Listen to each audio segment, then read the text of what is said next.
दोस्तों यदि आप शिक्षक भर्ती की तैयारी कर रहे हैं या एसएससी की तैयारी कर रहे हैं या रेलवे की तैयारी कर रहे हैं तो आपके लिए जो है साइंस बहुत ही महत्वपूर्ण भूमिका निभाती है एग्जाम को क्लियर कराने के लिए। तो आपके लिए साइंस के जो है बहुत ही इंपॉर्टेंट क्वेश्चन लेकर के आए हैं जो बहुत बार रिपीट हुए हैं ये सारे एग्जाम में। तो आपको चलिए बताते हैं पीडीएफ पे सारे क्वेश्चन और आपको एक भी क्वेश्चन नहीं छूटने वाला है यदि आप सभी क्वेश्चन को कवर करते हैं। तो चलिए लेकर चलते हैं पीडीएफ पे 7 वीडियो बताने वाले हैं साइंस का और 7 वीडियो में जो है कंप्लीट 500 क्वेश्चन को कवर कराने वाले हैं। तो चलिए लेकर चलते हैं पीडीएफ पे आगे बताते हैं।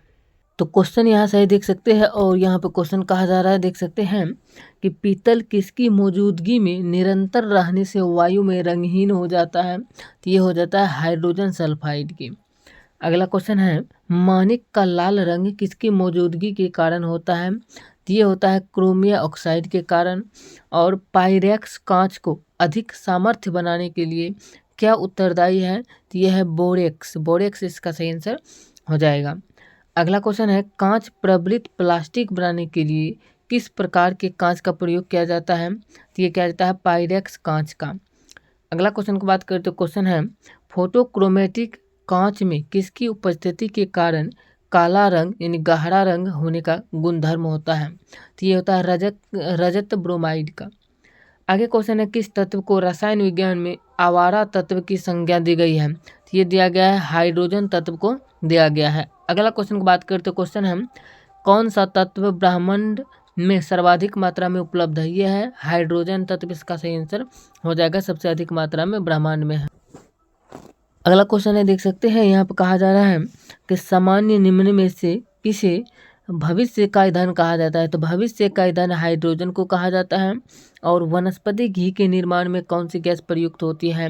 तो वनस्पति घी के निर्माण में जो है हाइड्रोजन गैस प्रयुक्त किया जाता है। तो हाइड्रोजन इसका सही आंसर हो जाएगा। अगला क्वेश्चन कहा जा रहा है खाना पकाने के तेल को किस प्रक्रिया द्वारा वनस्पति घी में परिवर्तित किया जा सकता है। तो ये किया जा सकता है हाइड्रोजनीकरण के द्वारा। अगला क्वेश्चन है जल एक अच्छा विलायक है यह किसके उच्च होने के कारण है।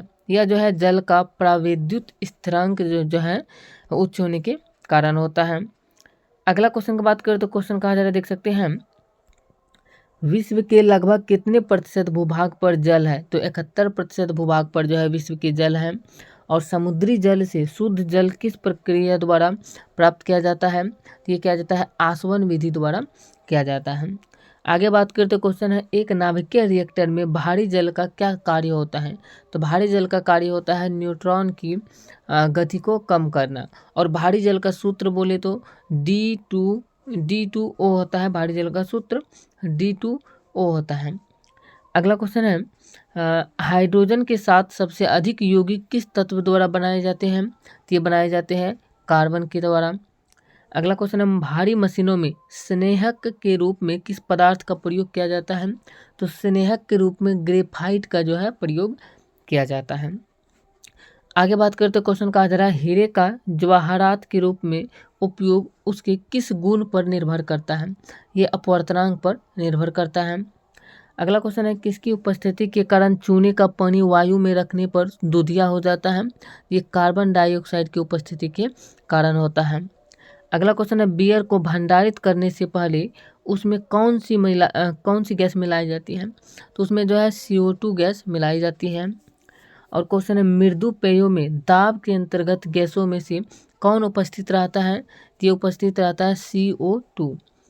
अगला क्वेश्चन कहा जा रहा है गैसों के निम्न समूहों में से कौन सा हरित घर प्रभाव में योगदान करता है। तो ये करता है कार्बन मोनोऑक्साइड। अगला क्वेश्चन है ट्रांजिस्टर बनाने में आमतौर पर किसका इस्तेमाल किया जाता है। तो ट्रांजिस्टर बनाने में आमतौर पर सिलिकॉन का इस्तेमाल किया जाता है। आगे बात करते हैं क्वेश्चन है विभिन्न प्रकार के कांच निर्माण में प्रयुक्त होने वाला मुख्य घटक कौन सा है। तो मुख्य घटक है सिलिका। इसका सही आंसर हो जाएगा। अगला क्वेश्चन है फ्लैश बल्बों में किसके वायुमंडल में मैग्नीशियम का तार रखा जाता है। तो ये रखा जाता है नाइट्रोजन। इसका सही आंसर हो जाएगा। आगे क्वेश्चन है बढ़ते हुए पौधों को किस तत्व की सबसे अधिक मात्रा में आवश्यकता होती है। तो बढ़ते हुए पौधों को जो है सबसे जो अधिक मात्रा में आवश्यकता होती है वो होती है नाइट्रोजन तत्व की। अगला क्वेश्चन है आकाश में बिजली चमकने पर कौन सी गैस उत्पन्न होती है। तो आकाश में यदि बिजली चमकती है तो वहाँ पर जो है NO गैस जो है उत्पन्न होती है। NO गैस के उत्पन्न होने के कारण। अगला क्वेश्चन कहा जा रहा है प्रकाश रसायनी धूम कोहरे बनने के समय निम्न में से कौन सा एक गैस उत्पन्न होता है? तो नाइट्रोजन ऑक्साइड गैस उत्पन्न होता है। अगला क्वेश्चन है हैबर विधि द्वारा औद्योगिक पैमाने पर किसका उत्पादन किया जाता है? तो ये किया जाता है अमोनिया का उत्पादन किया जाता है। आगे बात करें तो क्वेश्चन कहा जा रहा है हैबर विधि द्वारा अमोनिया के उत्पादन में किस उत्प्रेरक का उपयोग किया जाता है? तो लोहा का उपयोग किया जाता है। आगे देख सकते हैं यहीं पे क्वेश्चन है और क्वेश्चन कहा जा रहा है कि गोताखोर सांस लेने के लिए किन गैसों के मिश्रणों का प्रयोग करते हैं? तो ये करते हैं ऑक्सीजन तथा हीलियम गैस का। अगला क्वेश्चन है सुपरसोनिक वायुयान समताप मंडल में किस पदार्थ विसर्जित करते हैं?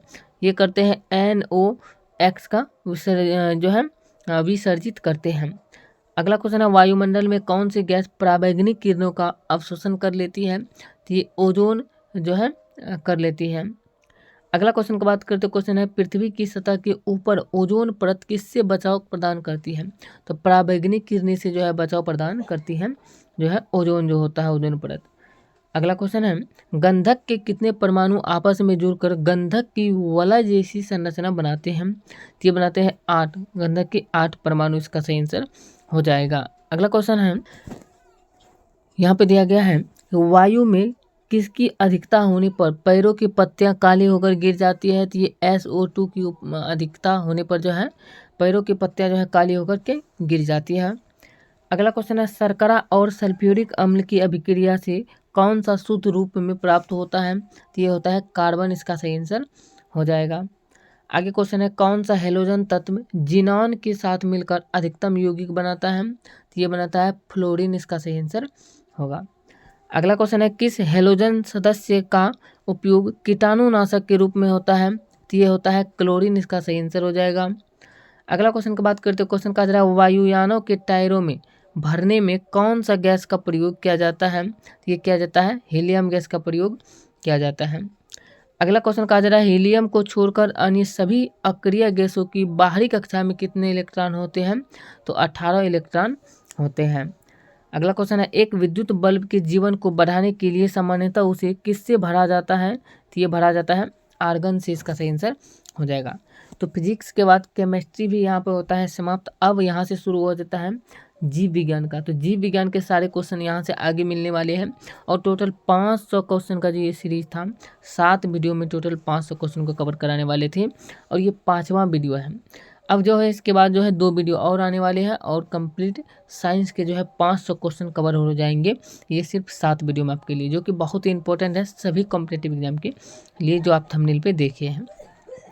आगे बात करते हैं क्वेश्चन कहा जा रहा है यहाँ पे देख सकते हैं कि बॉटनी शब्द की उत्पत्ति किस भाषा के शब्द से हुई है? तो बॉटनी शब्द की उत्पत्ति ग्रीक भाषा से हुई है।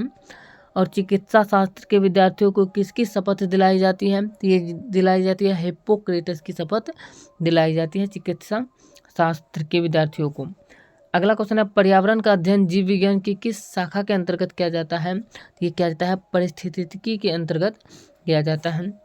अगला क्वेश्चन है नाइट्रोजन स्थिरीकरण में लेग हीमोग्लोबिन का क्या कार्य है? तो लेग हीमोग्लोबिन का जो कार्य है ये है ऑक्सीजन का अवशोषण करना। और आगे क्वेश्चन है मृदा में धान की पैदावार बढ़ाने वाला मुक्त जीवाणु कौन सा है? तो ये है एनाबीना। अगला क्वेश्चन है जंतुओं में होने वाली फुट एंड माउथ रोग किसके कारण उत्पन्न होती है? तो ये होती है विषाणु के कारण उत्पन्न होती है। अगला क्वेश्चन है हाइड्रा की स्रावी कोशिकाओं में कौन सा सहजीवी शैवाल मिलता है? तो ये मिलता है यूक्लिडिला। यहाँ पे देख सकते हैं इसका आंसर है यूक्लोरेला। अगला क्वेश्चन है डबल रोटी के निर्माण में किस कवक का प्रयोग किया जाता है? तो ये किया जाता है सेक्रोमाइसेस का। अगला क्वेश्चन है पैरों की छालों पर उगने वाले लाइकेन को क्या कहा जाता है? तो पैरों की छालों पर उगने वाले लाइकेन को कार्सिकोल्स कहा जाता है। अगला क्वेश्चन है खाली चट्टानों पर उगने वाले लाइकेन को क्या कहा जाता है? तो उसे सेक्सिकोल्स कहा जाता है। और आगे बात करें तो क्वेश्चन कहा जा रहा है जापान में लोग किस लाइकेन को सब्जी के रूप में खाते हैं? तो जापान में लोग इंडोकोपेन को सब्जी के रूप में खाते हैं। अगला क्वेश्चन है वनस्पति जगत में किसको जल स्थरचर यानी उभयचर कहते हैं? तो ब्रायोफाइटा को उभयचर कहा जाता है। और किस वर्ग के पौधों में बीज बनते हैं परंतु बीज नग्न रूप में पौधे पर लगे रहते हैं? ये रहते हैं जिम्नोस्पर्म में। इसका सही आंसर हो जाएगा।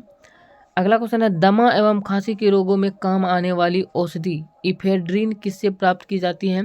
ये किया जाता है इफेड्रा से। और आगे क्वेश्चन है, किस एक की खेती पौधा का प्रतिरोपण करके की जाती है? तो ये किया जाता है प्याज की खेती। अगला क्वेश्चन है, नाशपाती का कौन सा भाग खाया जाता है? तो नाशपाती का गूदेदार पुष्पासन भाग जो है खाया जाता है।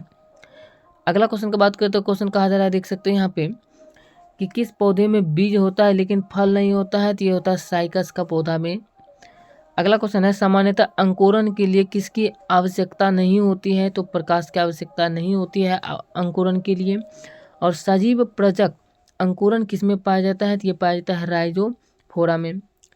अगला क्वेश्चन है, किस चीज़ में अधिक खाने से केवल पृथ्वी की अधिक जनसंख्या का भरण पोषण हो सकता है? ये हो सकता है वनस्पति उत्पाद।